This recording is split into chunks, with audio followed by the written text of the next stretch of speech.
Hold on tight for the next hour. You're entering into a place, a zone called the alternative to the alternative media.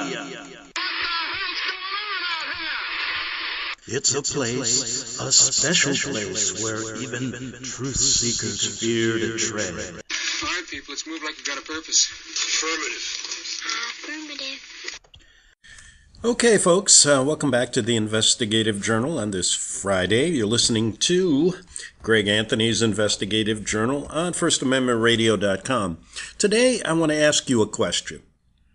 Are we, as Americans, a country, not you specifically as a person, but are we in the final stage of our moral collapse in this country? And I'm not talking about building a wall to keep out millions and millions of illegals that are trying to get into our country. Did you realize there's been an estimate that there's, and this was, I think at Princeton or Yale. It was just this was in 2017. There's either 17 million or a high 35 million illegals in this country right now. Now, many of them use phony IDs, use American Social Security cards. For example, there was a study just last year done that over 1 million American Social Security cards were used by illegals without them even knowing it. No one seems to be worried about that in Congress. So we're told just recently, now stay with me because I want to discuss the final stages of a moral collapse in this country. And we were just told by the leaders of the Democratic Party that it is immoral to build a wall or a fence to keep out people. Now the question I have it's a very simple question. Most of these elites have walls around their house and close their doors and lock their doors and shut their windows. And is that immoral? Is it immoral to have a fence around your house? Is it better to just leave your door open and invite people in to rob you? Then they cite statistics that, well, Americans commit more crimes than illegals. That's not a good argument. Both should be stopped, of course. You don't want to live in a country where every time you walk out the door, you're worried about getting killed. Do you? No, no one does. The elites don't have to worry about that because they have armed guards, they have walls around their house, they have bulletproof windows on their cars, etc. So basically they're telling you that it is immoral to try and keep people out of this country that may harm you. Now the point is, I don't mind immigration. No one does. That's legal. People come in legally and want to work, etc., etc. But it's the groups of people that are allowed to come into this country that need to be stopped. Now, do you think the government's ever going to do it? No. They're playing a game like half of America now wants to stop illegal immigration, the other half doesn't. But nothing gets done, and that's their game, because both sides really don't want to do anything. Otherwise, they would have done something by now. But this is just what went on in Europe, when millions and millions of migrants stormed into these countries, and there's a hell of a problem over there now, and we should learn our lesson, right? But you see, the elites control that too, so you're in a rock or a hard place. If you're going to side on, if you say, I support Donald Trump and the movement to keep America great again, or to make America great again and keep illegals out, it doesn't matter. If you're on the other side of the fence, where you agree with the Democratic Party, who states that they allow, they think now a wall is immoral, then it doesn't matter either if you believe them, because they're, in a sense, going to get their way anyway. There's no doubt that this country will have a porous border forever. We shouldn't even worry about it. And the point is, they want to bring in millions and millions of people to change the course of America, just like they did in Europe and what's going on there. And fine, what are you going to do about it? Absolutely nothing. Now, there isn't a person in their right mind that'll say that a country should not should be able to control who comes in and who comes out. No one would dispute that. So we're dealing with a group of people in Congress, in our government, that are playing what we call the Hegelian dialectic, and that's simply this. They take one side of an issue, the other party takes the other side, then they fight about it. And in the end, they get their synthesis of what they want. And you can bet that the delay in tactics over the course of 30, 40 years to straighten out this immigration problem is orchestrated. Otherwise, they would have solved it years ago. Now, the question I have, is America in its final stages of moral collapse? And I didn't mean the wall, when Nancy Pelosi and Chuck Schumer came out the other day and said that, hey, building a wall is immoral. And then of course I mentioned, do you have a wall around your house? Is that immoral? Is it immoral to lock your door? Of course not. So the question of whether that is immoral or not is ridiculous, even when they supported building a fence and a wall just 5 years ago. So the real issue is why are they playing this game? And I am telling you they're playing it because both sides work together. Now their goal isn't to make America great again. It isn't to bring up the moral standards of America. It is to take America down to their level of elitism, in a sense. What they're looking at is them as elites, you as slaves. And that's all they care about. All right, so I said I wanted to talk about the final stages of moral collapse in this country. And I'm talking about issues such as this. When the U.S. Supreme Court legalized so-called same-sex marriages in 2015, the concern was that the legalization of pedophilia would soon follow. Now, this concern is fast becoming a reality, with forces working overtime to label pedophilia as just another sexual orientation. Yes, that's going on right now. Why do you think you hear of all these pedophilia cases? Why do you think you hear constantly, well, look at the Vatican, look at all these pedophile priests. What are we going to do about it? What about Hollywood? Every other day, you hear a story about another pedophile. Kevin Spacey, famous actor. Then you hear Harvey Weinstein. Just look at movies when the credits play and see how many movies Harvey Weinstein and his brother produced. Every big Hollywood actor is beholden to him. And this has gone on for years. Now, you're hearing about it more and more and more.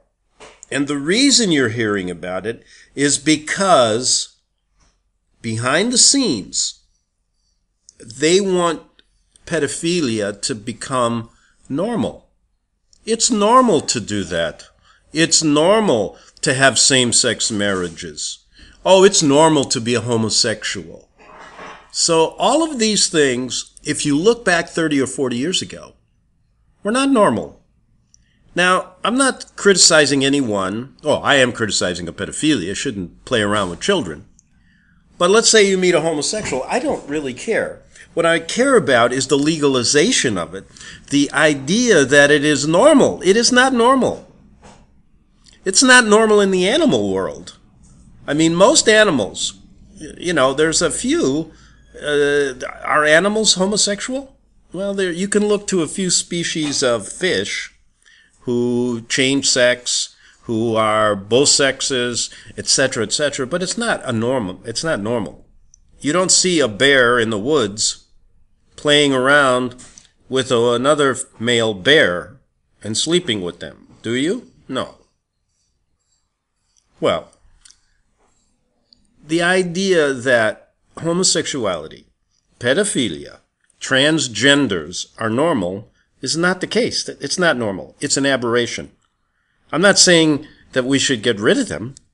I'm saying that you can't allow your kids to go into these public schools now and be taught that they don't even know what sex they are. And they can determine their own sex even though they were born a man or a girl or a boy. I don't think that's right. But it's fast becoming normal. And so my idea about pedophilia started a long time ago. And looking into it. And how I started looking into it as a journalist was this. I was really curious about all those kids you see on milk cartons that are missing. And I'm going, where did they go? And luckily I ran into an investigator, a very high-level investigator named Jim Rothstein, that appeared on my show many, many times over the years. And we centered our first investigation on a kid named Johnny Gosh. Now, Johnny was a little paper boy, 12 years old, blonde-haired paper boy in Des Moines, Iowa, who one day went out to deliver his papers and never came home again. And Johnny was the center of a discussion regarding an investigation into the pedophilia rings into this country and how far up they really go. Are they just guys going down the street, picking up kids, putting them in a car, taking them to their house and abusing them? Or are these kids being picked up for other people who are paying big-time money to play around with children? And according to Jim Rothstein, an investigator who worked with the crime and pedophilia investigations as a New York policeman for many years, was now doing it privately for people, and Johnny Gosh was a case that he'd been working on. Now, Johnny's still missing since 1984. So how old does that make him now? So we looked into pedophilia deeply on my show. And what we found was this, that the number of children that are taken is astronomical in this country. It is unbelievable when you start really looking at the numbers that aren't told to you. And it's not just cartel, pedophile rings of bad people, so to speak. It is leading up to the highest levels of Washington, of our state governments, as well as the Vatican. And that is fact, according to Jim Rothstein, an investigator who has tried for years to get to the bottom, so to speak, which means get to the top, of who are these people that are paying and putting these kids into these pedophile rings. And once they're taken, you never see them again.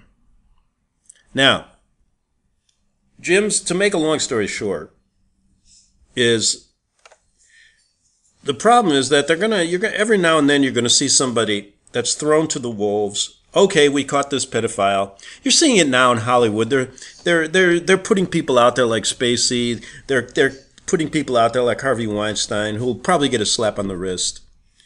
And the real pedophile rings are never going to be uncovered, and that's according to Rothstein, because he's investigated it.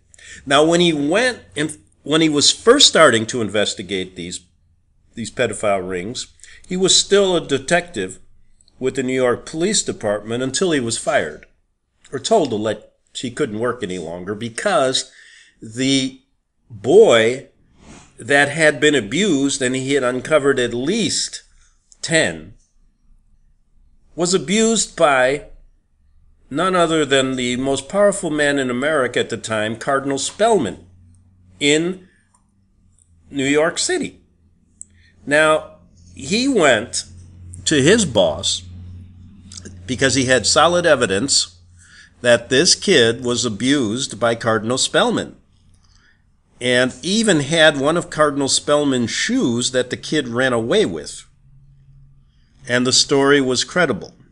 While at the same time doing this investigation of Spellman, which he knew would be difficult because of Spellman's power in the city, Spellman could snap his finger and do whatever he wanted because he had the New York police force, most of them on his payroll, as well as the DA, as well as the mayor, etc. Now, if you remember Cardinal Spellman, right around the time of the Vietnam War, they called it Spelly's War. And he was the chaplain for the American military. A very powerful man.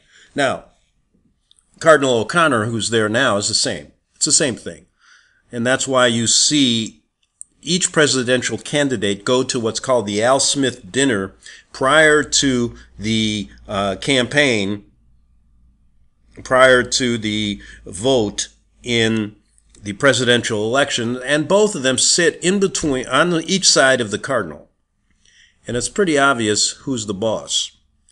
Now, so he's investigating this kid leading up to Spelman, while at the same time, he was told to investigate a place called the Covenant House on the east side of New York, run by a Father Ritter.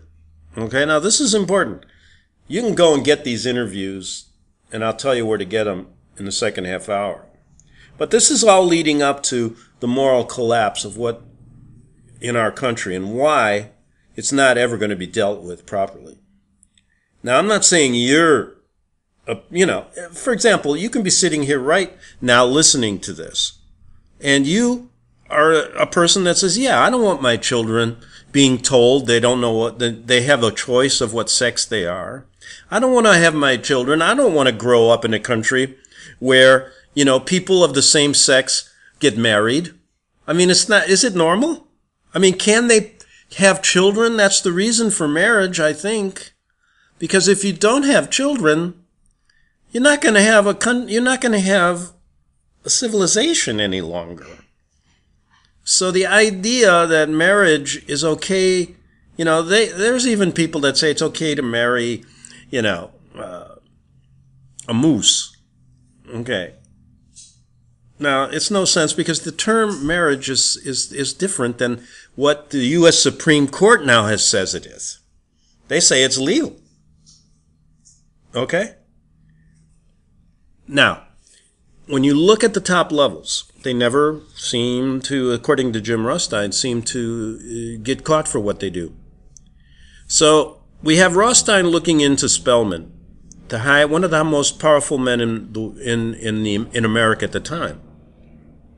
Same time, he was told that he should go investigate Father Ritter over at the Covenant House, and Father Ritter at the Covenant House was taking in children that were abused and had nowhere to go on the streets of New York.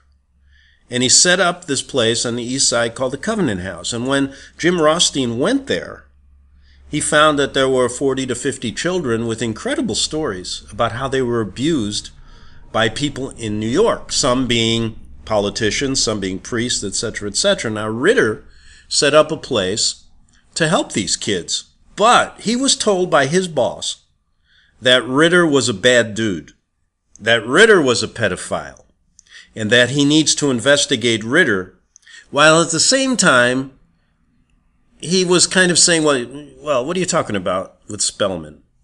So he's led over to Ritter, and in the beginning with his partner, they've said, well, okay, let's check this guy out.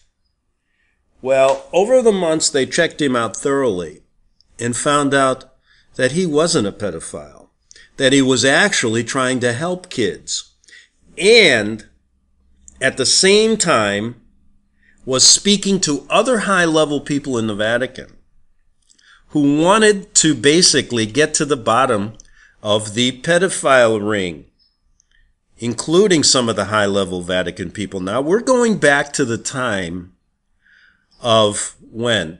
Remember the Pope, Pope John Paul, who was around for 33 days before they killed him? And then John Paul II comes in, their, cyanide-selling Pope. When he was in Poland, what did he do? He used to work for he was a cyanide salesman. One of his odd jobs before he became Pope. Now, at the same time, Ritter had been talking to some people high level in the Vatican to get to the bottom of the pedophile rings that were leading to all these kids coming to the Covenant House. Rothstein, on good information, began to believe him. And so the months went on, and Rothstein was doing his investigation of Spelman, and the Pope was just in office. And guess what happened? Father Ritter called Jim and said, Jim, I'm having a conversation with the Pope this evening about this problem. He's calling. Would you come and talk to him with me? So Jim Rothstein talks to the Pope that night.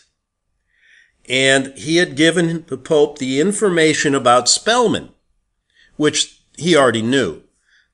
Now, what the Pope was doing, this Pope, there's always a guy that somehow doesn't like what's going on, right? Like Kennedy. People ask, well, why did they kill Kennedy? He was a Catholic.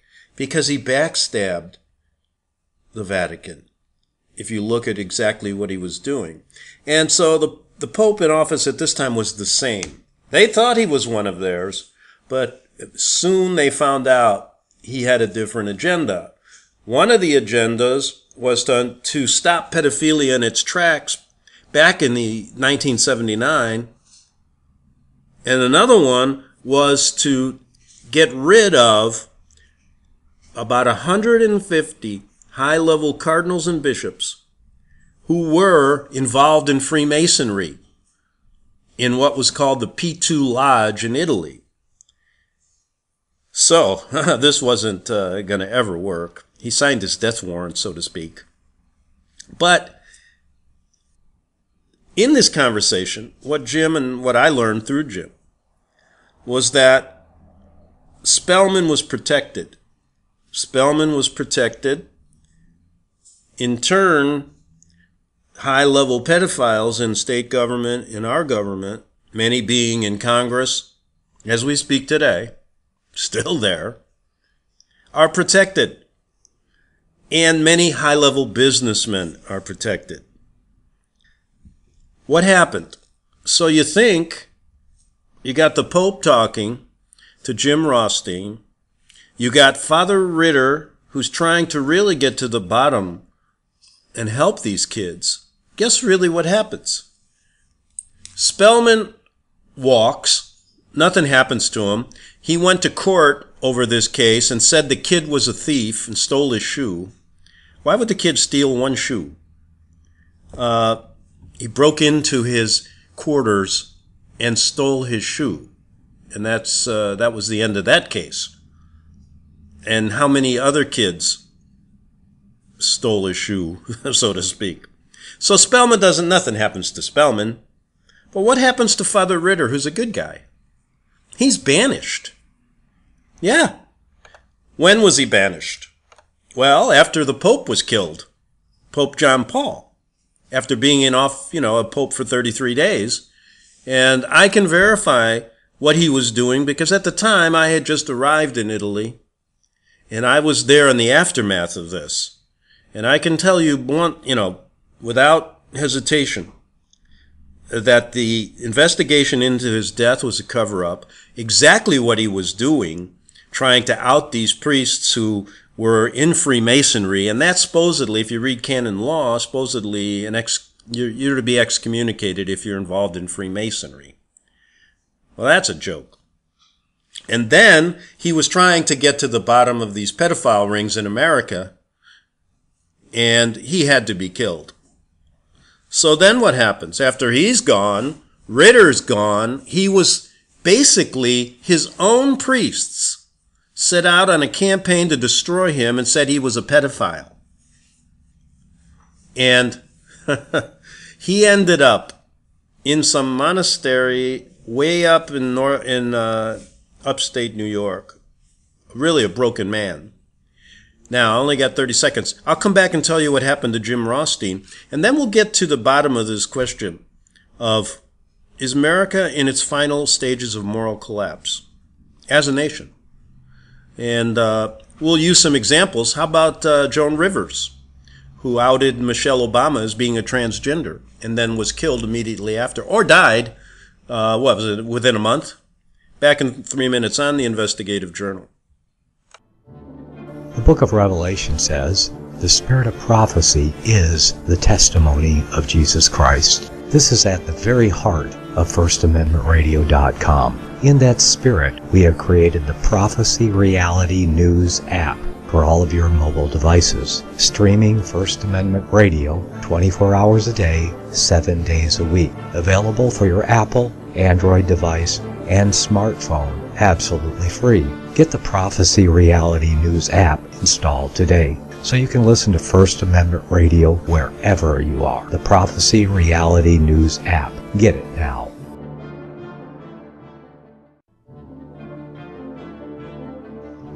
Visit crosstheborder.org, C-R-O-S-S, crosstheborder.org, to get your print, EPUB, or PDF version of Nicholas Arthur's new book titled When the Third Temple is Built. That's crosstheborder.org. When it comes to prophecy today, much of the evangelical Christian world has their eyes on Israel, waiting and watching to see when the third temple will begin to be built. The plans are drawn. The Jewish people are eager. Most evangelical Christians today believe that the rapture will happen before the third temple is built. Hi, I'm Michael Eugene. I was taught that Daniel's 70th week was in the future. Is that really what the Bible teaches? Have we searched the scriptures and found this to be true? Why is it so important for a re-established Israel to build a third temple in Jerusalem? Is it necessary to build a temple on the same location already occupied by the Dome of the Rock? Is it necessary for sacrifices to take place in the temple on Temple Mount? Is there really a rapture followed by 7 years of tribulation? What is the New Testament temple?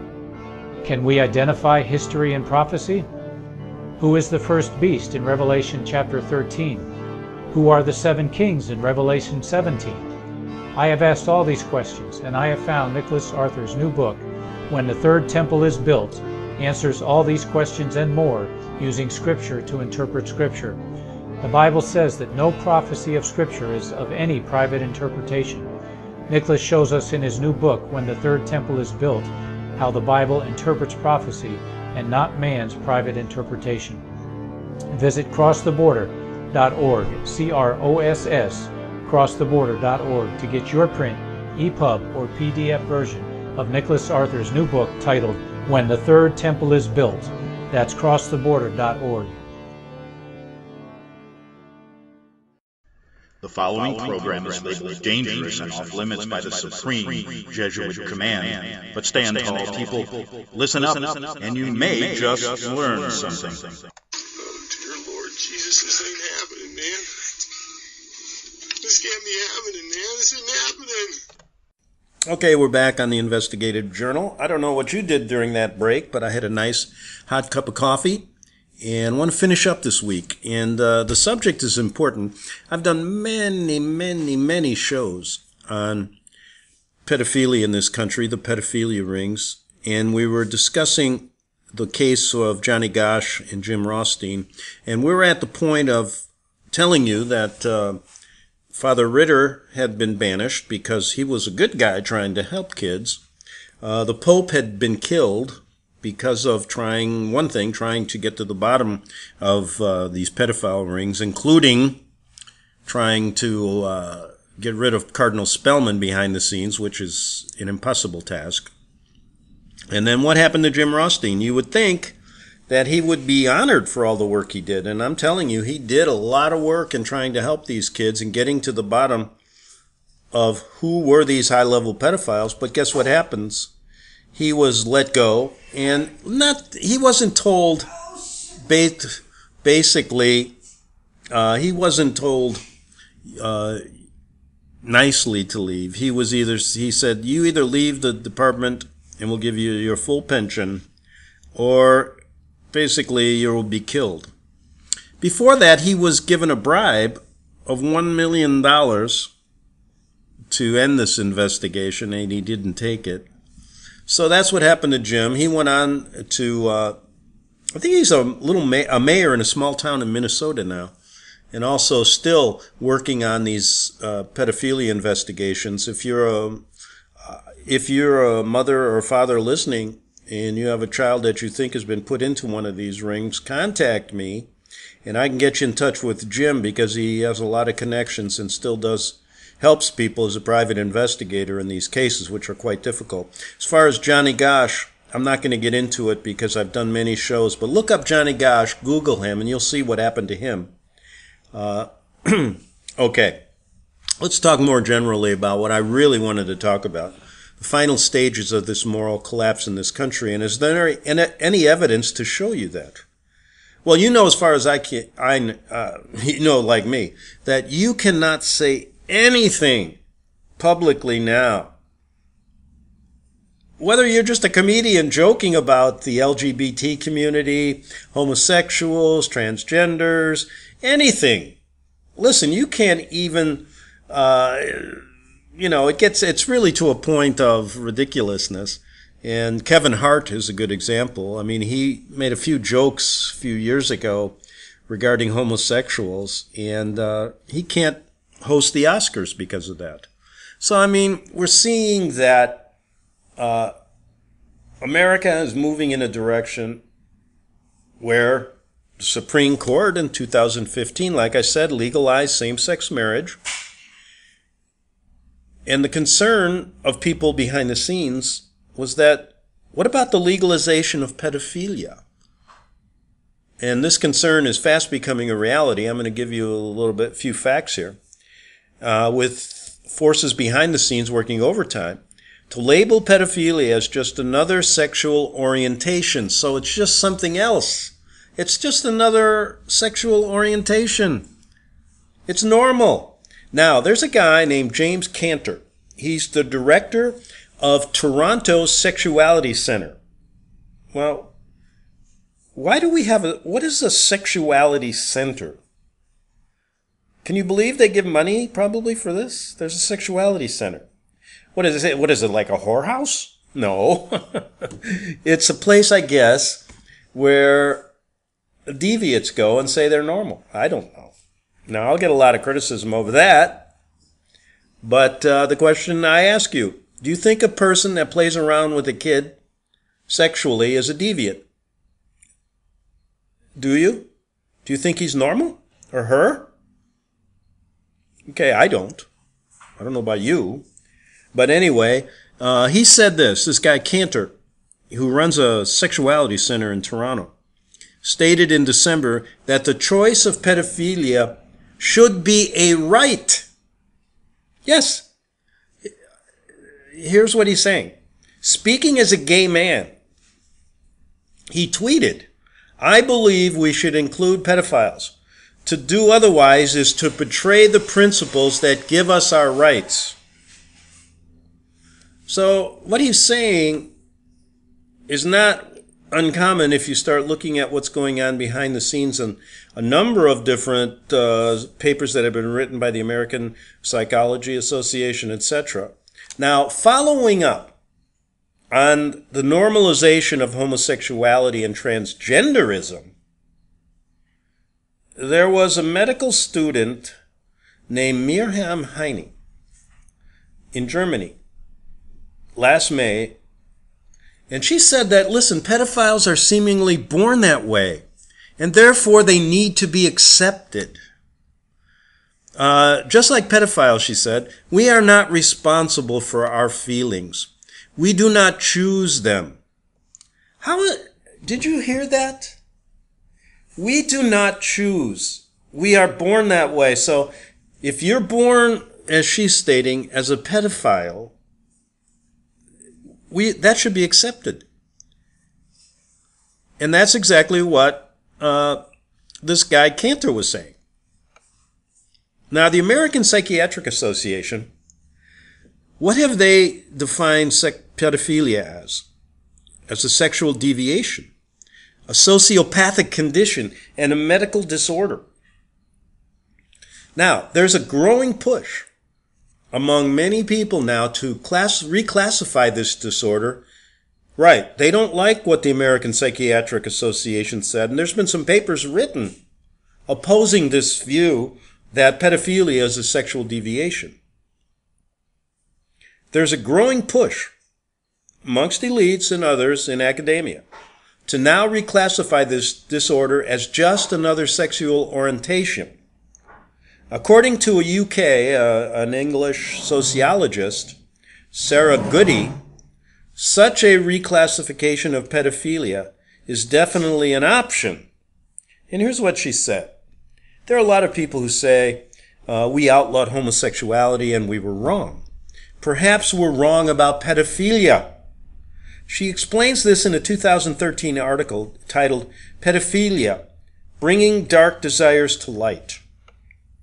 Now, in the same article, this UK journalist, another UK journalist, John Henley, observed that, and it was in her article, child brides were once the norm.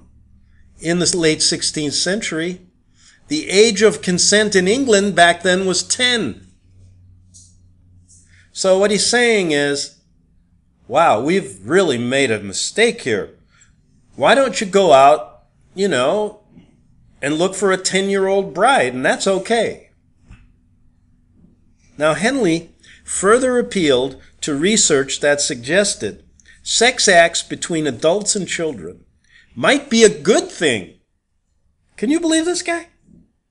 He pointed out a 1987 Dutch study claiming, quote, sample of boys in pedophilic relationships felt positively about them. Again, let me repeat that. Boys in pedophilia relationships felt positively about those relationships. So, is that going to justify the 20,000 or more priests that do this to kids?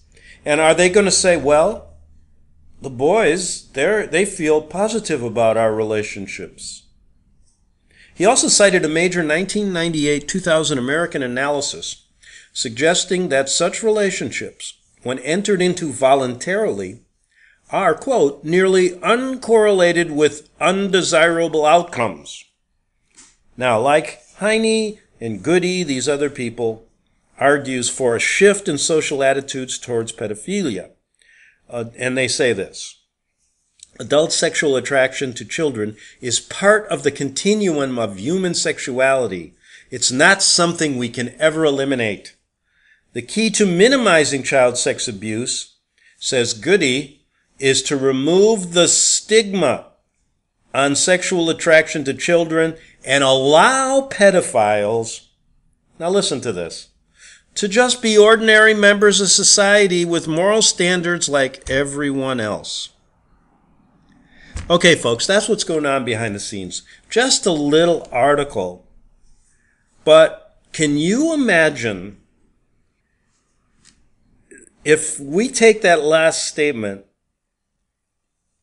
what would happen? Is the Supreme Court of the United States going to one day say, hey, these pedophiles, they can go out and do whatever they want with children? What do parents have? Do they have any right anymore to protect their children? Or are they being are parents harming their children from not allowing them to enter into these pedophilia relationships? According to these people, you're a bad parent if you don't allow your child to be sexually abused, because these pedophiles, according to these people, are just ordinary members of society with moral standards like everyone else. Wow. I wonder what some of, publicly some like Nancy Pelosi and our politicians are going to say. Well, that's immoral. Well, I don't see her or him or anybody in Congress really worried about this. They're not passing legislation or putting a lot more money into trying to get to the bottom of these high-level pedophile rings, according to Jim Rothstein. Instead, they're blocking them. So who is immoral? It's immoral to build a wall, according to them now, but it's not immoral to have relationships with a child? That is where America's headed. And if you don't believe me, ask yourself this question the next time you think about it. Do you believe that the same-sex marriage is normal? I don't care what the Supreme Court said. I don't care what anybody said. Just ask yourself that. Then ask yourself, is transgenderism normal? Somebody to change their sex because they think they're a man when they were born in a woman's body. Do you think that's normal? Now the question becomes, you can even hear these progressive politicians say, someday we will have equality among all types of the sexes, homosexuality, get rid of homophobia. What's wrong with someday we'll even have a transgender president. And someone in the White House that's a president. Now, I'm just going to ask you a simple question. I got to see how much time I got here. Oh, I got 12 minutes. That's an eternity on the radio, right? I'm going to ask you a question. Okay, do you think homosexuality is normal? Okay. Now, do you think transgenderism is normal? And do you think that it would be okay to have a transgender in the White House? Now, that question was posed to Joan Rivers. Now, Joan Rivers is, she's a comedian, actress. Remember Joan? She was around for a long time. And she was in her 80s when she was going to her doctor to have a minor surgery, I believe. And she was asked the same question. The person asked Joan, do you someday think there'll be a transgender in the White House? And here's what she said. And I'll play it. It's only about 40 seconds. Miss Rivers, how are you? You made a ton of news officiating the wedding in New York yesterday. Is this like a new cottage career move for you? I'm so excited. Okay. And I should do very well because I don't charge. And do you think that the country will see the United States will see the first gay president or the first woman president? We already have it with Obama. So let's just calm down. Got it. No, Michelle is a I'm sorry, she's a what? A transgender. We all know. Oh my gosh. It's okay. Okay, so there we go. Here's Joan Rivers. Joan Rivers right there. She's not with us any longer. In fact, I think she was dead 30 days after she made that statement. And she said, as the question, she said, look, we already have a homosexual in office, Obama. We already have a transgender in the White House, Michelle Obama. And then she said, it's okay. Everybody knows. Who's everybody? Well, the people that I'm talking about, the elites. They know. Okay. Michelle Obama, a transgender in the White House. Okay, how are you going to prove it? I guess you're going to have to, there's some if you start looking at some of the videos regarding Michelle Obama, you will see that there's a good possibility she's right. But anyway, there's two occasions, and I always found this interesting. They checked into a lot of records about Obama and Michelle, supposedly, and there really are no records of them having children, no pictures, no nothing. And so they immediately started wondering who these kids were, and the kids are supposedly rented.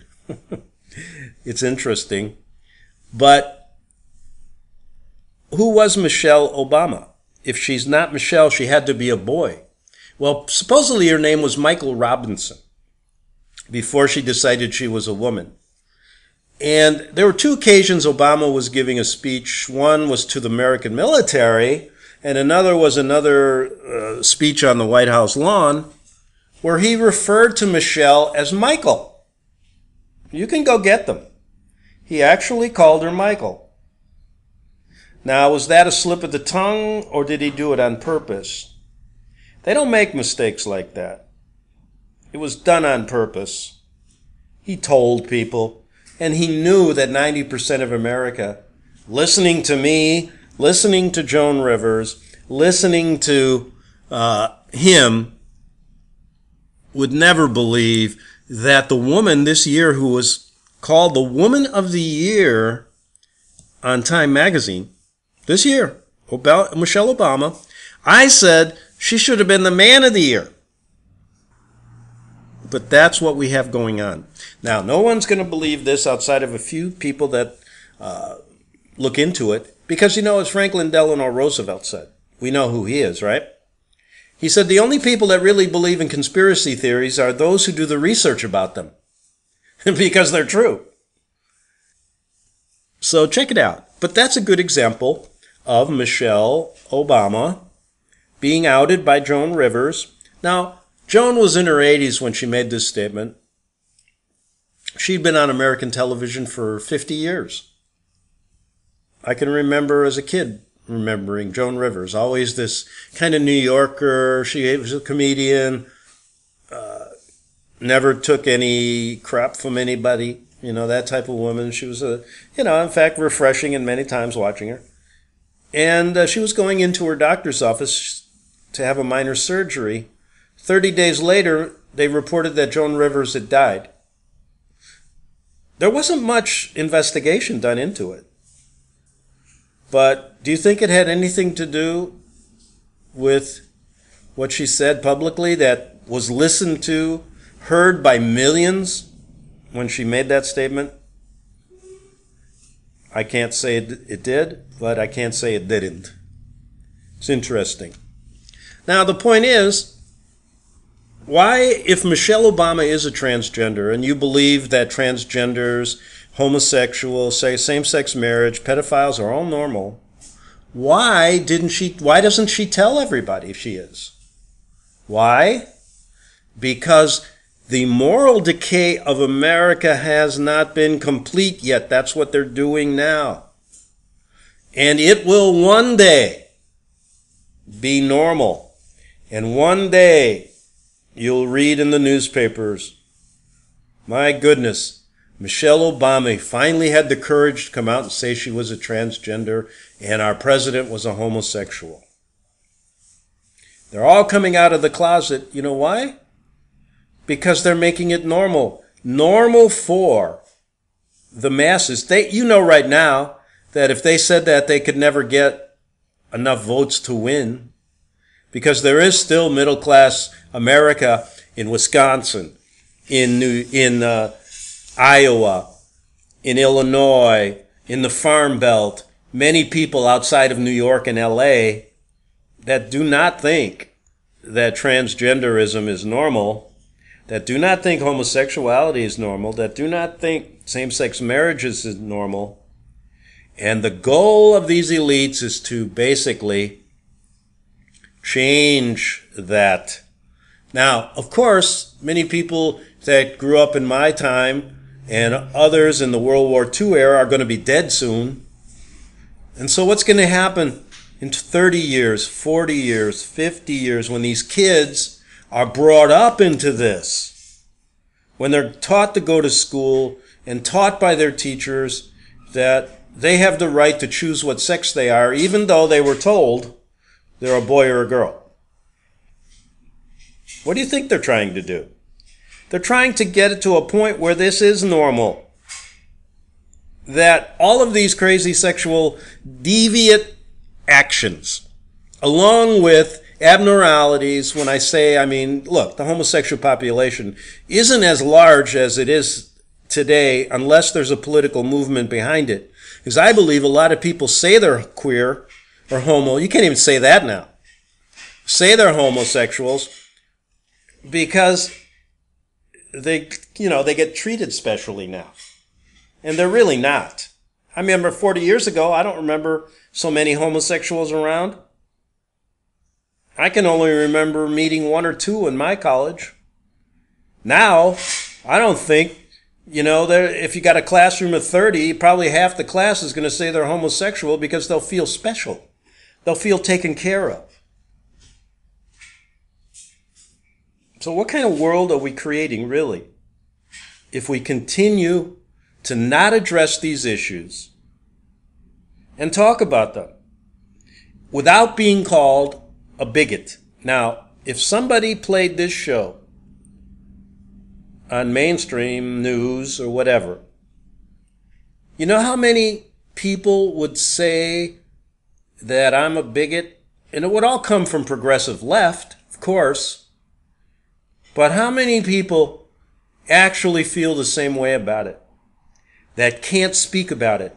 Now, when people ask me, is America free? I always ask this question, well, what are you talking about? Free to make money? free. Are we the biggest country in the world? Do we have the best economy, etc.? Yes, but does that make us free? Of course not.